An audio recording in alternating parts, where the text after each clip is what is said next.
In this video, we continue to talk about the number of solutions of a homogeneous linear system. We can now modify Theorem 3.3.1 by taking into account that homogeneous systems are consistent and that the rank of their augmented and coefficient matrices are equal. So what was Theorem 3.3.1? Here it is. This was Theorem 3.3.1.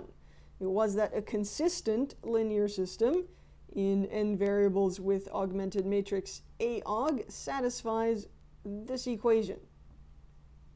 Now Theorem 3.4.1 is that a homogeneous linear system in n variables with coefficient matrix H satisfies the following equation.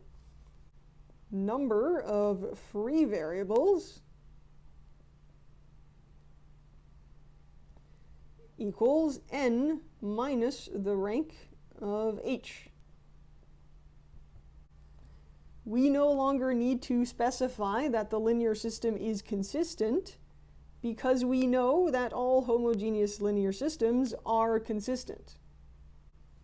And rather than having the rank of an augmented matrix in the equation, we have the rank of a coefficient matrix in the equation, because we saw that the rank of the augmented and the coefficient matrices of a homogeneous linear system are equal. Now let's use Theorem 3.4.1 in example 3.4.1. Let's look at part A. Given that the coefficient matrix of the homogeneous linear system can be reduced to H, determine the number of solutions of the system and give a geometric interpretation. So let's use the equation we have in Theorem 3.4.1.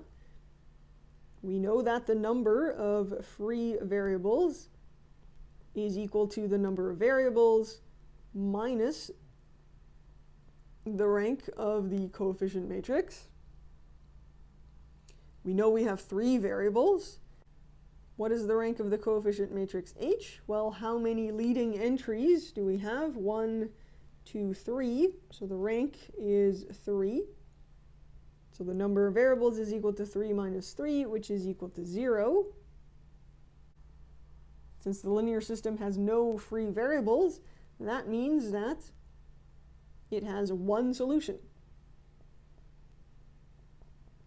And that solution is the trivial solution. Now, what is the geometric interpretation? Well, the 3 equations in the linear system are equations of planes. So we have 3 planes, pi1, pi2, and pi3.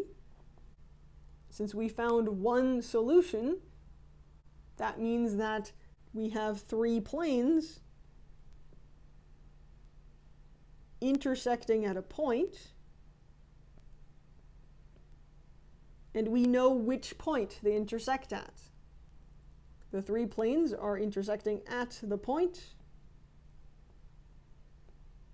0, 0, 0. Let's look at part B.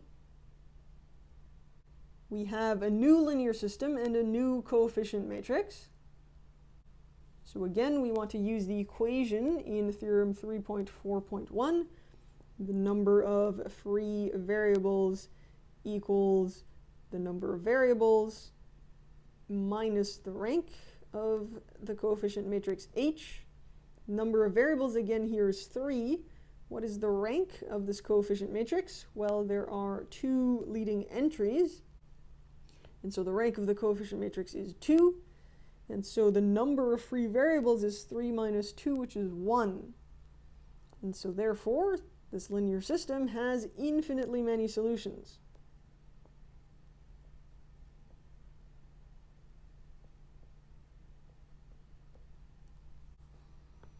Now, what is the geometric interpretation?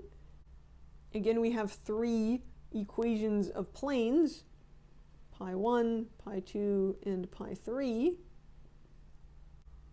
Since we have infinitely many solutions, we know that these three planes are either intersecting in a line or in a plane but we know that they're not intersecting in a plane because their normal vectors are not parallel.